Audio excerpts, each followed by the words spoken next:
আর আমরা তো কিছু হলে গালে থাপ্পড় মারি না, এটা করি না? এই হাদিসটাও মনে রাখবেন, মানুষের গালে মারা নিষেধ আছে, জানতেন?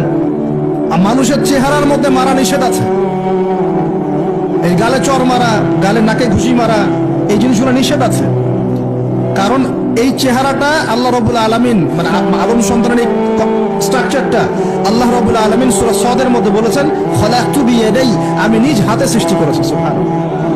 আর সেই মানুষকে তোমরা এমন নির্মম ভাবে কেন মারো? সারা বিশ্বের দিকে তাকায় দেখেন, এখন প্রত্যেকটা জায়গায় রক্ত ঝরছে কাদের? মুসলিমদের। কাদের? মুসলিমদের। আল্লাহ পাক আমাদেরকে বোঝার তৌফিক দান করুন। আর আল্লাহ পাক কোরআনে কি বলছেন? যদি কোনো মানুষ একজন মানুষের জীবন বাঁচায়, সে যেন পুরো মানব জাতিকে বাঁচানো।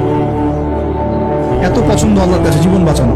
আর কেউ যদি কোনো মানুষকে অন্যায়ভাবে হত্যা করে, সে যেন পুরো মানব জাতিকে হত্যা করে। আল্লাহ আমাদেরকে হেফাজত করবে। এখন খুন খুব সহজ হয়ে গেছে, মারামারি খুব সহজ হয়ে গেছে। হ্যাঁ, ভাই ভাইকে হত্যা করতেছে, ছেলে বাবাকে হত্যা করতেছে, বোন বোনের সাথে ভাইয়ের দ্বন্দ্ব, ভাই বোন মারামারি, প্রতিবেশী মেয়ে নিয়ে, সম্পত্তি নিয়ে, মাদক নিয়ে, কিশোর গ্যাং নিয়ে, কত কি হচ্ছে এখন। মানুষের জীবন সস্তা হয়ে যাচ্ছে না এখন? আল্লাহ পাক এগুলো কিয়ামতের আলামত।